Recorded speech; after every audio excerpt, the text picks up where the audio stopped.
Hello, it's Angus here at the Bureau. It is Wednesday, so we can check out the weather for the rest of the week, and we really have to start with temperatures. It was icy this morning. It's another cold one on Thursday morning. That is where we will begin. Thursday morning's temperatures are going to be very chilly across southern Australia once again. Parts of Tasmania could be colder than -5 degrees. We've got a -4 degree kickoff in Launceston. Victoria is going to be cold again. Melbourne going for 1 degree. That would match what we had this morning in Melbourne, which was the coldest day in a couple of years. As for South Australia, likely to be not quite as chilly on Thursday as what it was on Wednesday, when Adelaide kicked off the day at 0.6 degrees, which was one of the coldest days in the past 100 years there. It will be a chilly start through central parts of the country on Thursday as well. And then a cool afternoon. Many places between 11 and 15 degrees across southern Australia for the Thursday afternoon maximum temperatures. A little bit higher along the coastline, but still breezy and cloudy in Sydney and Brisbane, and that is going to be keeping those temperatures feeling a little cooler than what you see here on the map. Now, at this time of year, I don't really like to use the word warmer because it's not warm on Friday morning. It's still winter. It's still a cold morning, but perhaps a little milder or not as cold as what it was earlier in the week, as most places on Friday morning see their temperatures 1 or 2 degrees higher than what they were earlier in the week, and the same holds true for the afternoon as well. Temperatures 1 or 2 degrees higher than where they were on both Wednesday and Thursday, as we do see these marginally more mild conditions come in before the weekend.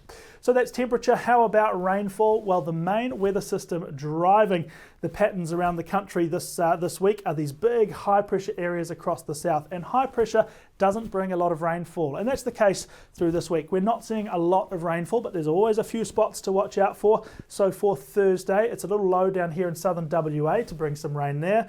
But aside from that, we're really looking at the east coast of the country, onshore flow. We've seen it a lot over the past couple of months, and that just means that the wind is pushing from the ocean to the land, and it's bringing showers with it. And the wind follows these white isobar lines, and we will see those showers push onto the country all the way from the southern New South Wales coast all the way up to the northern tropical coast of Queensland. Now, it's not heavy rain, it's not extensive, widespread flooding rain, but it is just these intermittent spells of wet weather again on Thursday, then again on Friday along this eastern coastline, with all spots likely to pick up at least a couple of showers. Elsewhere, we will see a broader area of rain on Friday develop through the centre of the country, initially just around the pastoral districts in northern parts of South Australia, potentially the Eyre Peninsula as well, but we'll also see some spotty wet weather before the end of the day in far western Queensland and perhaps southern parts of the NT.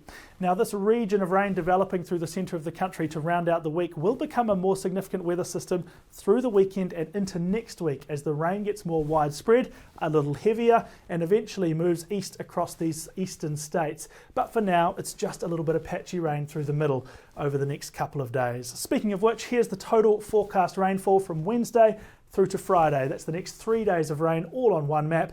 And I really just wanted to look at the east coast of New South Wales because that's where we'll probably see the largest accumulations over that 3-day span. Even if it's only 10 to 20 millimetres each day, we could see 50 millimetres through the second half of the week for coastal parts of the Illawarra, the Hunter, the mid-north coast, up to the northern rivers and even southeast Queensland.